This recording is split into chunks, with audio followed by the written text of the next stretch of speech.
I thought I just found 12 stray Pokémon. I had no idea that simple act would change my entire life forever. But today, they aren't just my friends, they're my only line of defense. When a 15-foot Titan tore through my city, my life became a war zone. To protect my home, I have to unlock their legendary power. You have never seen a battle like this. Let me tell you exactly how my quiet, boring life completely derailed. It started on a damp, foggy Tuesday afternoon in the Whispering Woods just outside the city. I ran off the main trail to find shelter and stumbled upon an old, overgrown concrete bunker. Inside, the air was cold and smelled like wet earth and ozone. And there, sitting on a decaying wooden table in the center of the room, was a metallic lockbox. Faint blue energy pulsed from the seams of the box. I picked it up. It was incredibly heavy.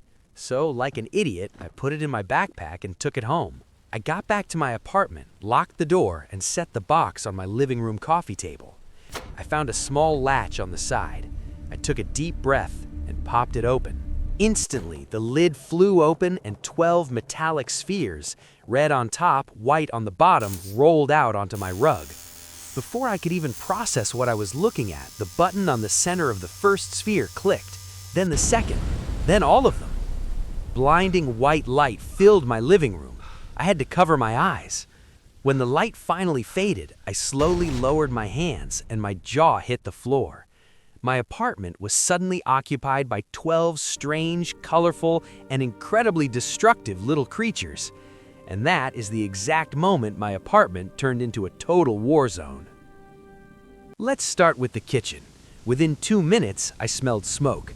I ran in to find a little orange lizard, Charmander, standing on my stove trying to cook a raw sausage with the fire blazing on the tip of his tail. Next to him was Chimchar, a hyperactive monkey with actual flames on his backside and was throwing bananas like baseballs across the room. While I was trying to put out the kitchen fire, I heard the rushing water. I sprinted to the bathroom. Squirtle, a blue turtle, had completely clogged the sink and was blasting water from his mouth to fill the tub. Mudkip was splashing happily in the overflowing water, creating a giant puddle on my expensive bath mat, while Piplup, a tiny, incredibly proud penguin, was trying to surf on a bar of soap across the wet floor. My bathroom was flooded in under 5 minutes. But the living room was a psychological thriller. The temperature had dropped by 10 degrees. Out of the shadows of my bookshelf, Ghastly emerged, a literal floating ghost made of toxic purple gas, laughing maniacally as it chased my 2 Eevees. The Eevees were terrified, darting under the sofa, knocking over my lamps, and tearing up the cushions. Meanwhile, little Routes, looked like a tiny, innocent child with a green helmet, was using telekinesis to casually float my laptop, my car keys, and a heavy potted plant 3 feet in the air. Teddy Ursa had somehow managed to drag a massive jar of honey from the pantry and was sitting in the middle of the carpet completely covered in a sticky mess. Growlithe, a fiery little puppy, was barking aggressively at his own reflection in the TV screen. And Pikachu had found the main power outlet. He chewed on the cable, absorbed the electricity, and sneezed, sending a literal lightning bolt across the ceiling that blew out every light bulb in the house. I stood there, standing in water, smelling smoke, in total darkness, covered in honey, surrounded by 12 absolute monsters. My life as a normal guy was over, but somehow, I was already falling in love with these chaotic little troublemakers. By day 3, my fridge was completely empty. They had eaten everything. I put my coat on and decided to take a small squad to the local supermarket. Teddy Ursa, Chimchar, Piplup, Growlithe, and Pikachu. Taking them to a public grocery store was the single worst idea of my life. We barely made it past the automatic doors before Growlithe started growling aggressively at a shopping cart. He thought it was an enemy. I found Teddy Ursa in aisle 4. He had climbed up 3 shelves and somehow unscrewed 5 different jars of premium organic honey. A terrified elderly woman was just staring at him, completely frozen. I grabbed him, but then I heard a crash from the produce section. Chimchar, the fiery little monkey, was swinging from the hanging price tags like it was a jungle. grabbing apples and tossing them like grenades into the watermelon bin. Down below, little Piplup was marching proudly across the freshly mopped wet floor. And Pikachu, I found him sitting by the frozen food section. He looked innocent. Too innocent. He patted the glass door of the freezer, and boom! Every single freezer in the aisle short-circuited. We ran. We literally ran out of the store. So, later that night, I sneaked a different crew into my 24-hour fitness gym. Just Routes, Squirtle, Charmander, and my 2 Eevees. I thought, hey, let them run on the mats. It'll be safe. Wrong again. I walked over to the free weights section. There was this huge, muscular bodybuilder trying to lift a 100-pound dumbbell. He was struggling, sweating, veins popping. Little Routes, with her green helmet-like hair, just floated over. She blinked her pink eyes, and suddenly, the bodybuilder's dumbbell levitated out of his hands and started doing perfect bicep curls in midair. The guy screamed, dropped his towel, and ran out of the gym. I am not joking. While I was trying to stop Routes, Charmander wandered into the sauna room. A minute later, the glass door cracked because he turned the heat up so high that the thermometer literally melted. And Squirtle? He found the treadmills. He accidentally pushed the speed to maximum, panicked, and blasted a jet of water directly into the control panel. Sparks flew everywhere, and the 2 Eevees started chasing the sparks across the yoga mats. By 2 a.m., we were finally back home. I was exhausted. I collapsed onto my bed, and one by one, they crawled up next to me. Ghastly floated peacefully above the ceiling fan. Chimchar and Charmander curled up together, their tails providing a warm, comforting glow.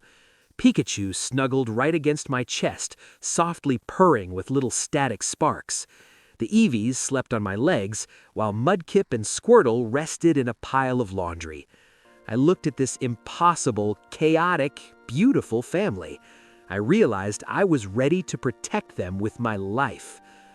I just didn't know that my promise was going to be tested so soon. The very next morning, the ground tore open and hell came to our city. The rattling turned into shaking. The shaking turned into a violent, deafening earthquake. Pictures fell off the walls. The windows shattered. I ran to the balcony and my blood ran completely cold.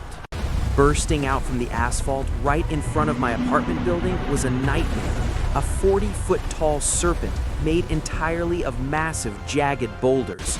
Onyx. It roared, and the sound alone shattered the windshield of my car down below, and its glowing, furious eyes locked right onto my building. I stepped back, terrified, but before I could even move, my front door flew open. They didn't run away. My tiny, chaotic family charged right past me, down the stairs, and out into the street. I screamed for them to come back. They were Pikachu and Growlithe stood on top of a crushed taxi, barking and sparking. Teddiursa and the Eevees bared their tiny teeth. Onyx swung its massive tail of boulders, swinging right toward them. I closed my eyes. I thought I had lost them. But the impact never came. I opened my eyes and saw a blinding, brilliant white light engulfing 7 of my friends. The light expanded, shifting their shapes, growing taller, stronger. When the light shattered, they were different. Charmander had grown taller. He was Charmeleon. Squirtle's shell deepened in color. Wartortle, Monferno. Piplup grew taller, his wings turning to sharp metal. Prinplup. Ralts transformed into a graceful dancing figure, Curlia. And Ghastly? Wartortle, Marshtomp, and Prinplup unleashed a massive combined tidal wave of high-pressure water that slammed into Onyx's rocky chest. Right behind the water, Charmander and Monferno leapt into the air, spitting a raging inferno of fire, superheating the wet rocks, and Haunter phased directly through Onyx's head, disorienting it, while Curlia used her Pyrex psychic power to lift the crushed taxi and smash it right into the monster's jaw. Onyx couldn't take the pressure. With a final, deafening crack, its massive body collapsed, breaking apart. The dust settled. My newly evolved friends, alongside Pikachu, Growlithe, Teddiursa, and the Eevees, stood victorious in the ruined street. They were panting, looking back at me with proud smiles. I ran down and fell to my knees, hugging them. We had actually done it. We'd defeated a monster. But as I looked up, I realized the air hadn't cleared. It was getting heavier. The sky wasn't just dusty anymore. It was turning an unnatural, bruised purple. The wind started howling, picking up debris, blinding us. A suffocating sandstorm was swallowing the entire block, and from the center of that storm, heavy, earth-shattering footsteps approached. Onyx wasn't the boss. Onyx was just running away from him. The sandstorm thickened until it felt like we were breathing glass. The ground didn't just shake this time, it cracked wide open. From the swirling, suffocating dust, a monstrous silhouette blocked out the sun. It was easily 15 feet tall, covered in thick, jagged green armor.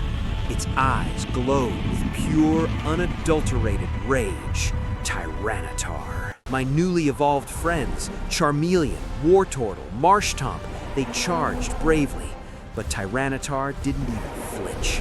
With a single devastating swing of its massive spiked tail, it sent them crashing through the brick wall of my apartment building.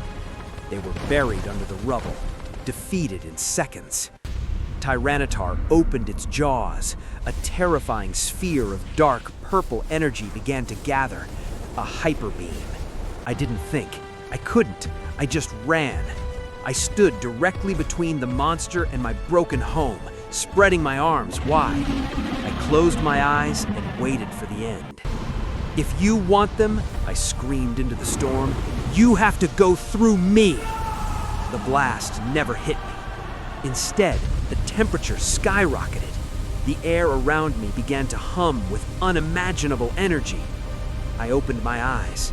Behind me, from under the crushed bricks and dust, 12 pillars of blinding absolute light pierced the dark sky. The light exploded. The sheer force of it blew the sandstorm away. Charmeleon bursting into a massive roaring dragon. Charizard. Wartortle grew giant metallic cannons from his shell. Blastoise. Monferno ignited into a blazing martial artist. Infernape. Prinplup stood tall with blades of steel. Empoleon. Marshtomp flexed earth-shattering muscles. Swampert. Gardevoir. Gengar. Teddiursa unleashed a terrifying primal roar, transforming into the giant, brutal Ursaring. My two Eevees embraced the shadows and the light, becoming the neon-glowing Umbreon and the graceful, deadly Sylveon. And Growlithe, little Growlithe, pawed a glowing firestone from the rubble, 2-meter-tall creature of myth, the legendary Arcanine. It was the ultimate war. 11 giant titans clashed with Tyranitar. Charizard and Infernape created a literal tornado of fire. Blastoise, Swampert, and Empoleon flooded the streets to lock Tyranitar's legs in mud. Gardevoir summoned a black hole to swallow its hyper beam, while Gengar, Umbreon, and Sylveon pinned Tyranitar's arms down with shadows and fairy ribbons. Tyranitar roared, struggling, finally forced to its knees. "Now!" I screamed. Pikachu, who had stayed exactly the same, leapt onto Arcanine's fiery back. The legendary dog ran up the side of a collapsing skyscraper, defying gravity, moving at the speed of light. At the very top, Arcanine launched Pikachu high into the storm clouds.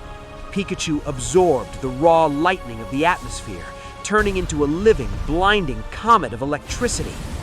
With a scream that echoed across the entire city, Pikachu delivered the ultimate volt tackle straight into Tyranitar's chest.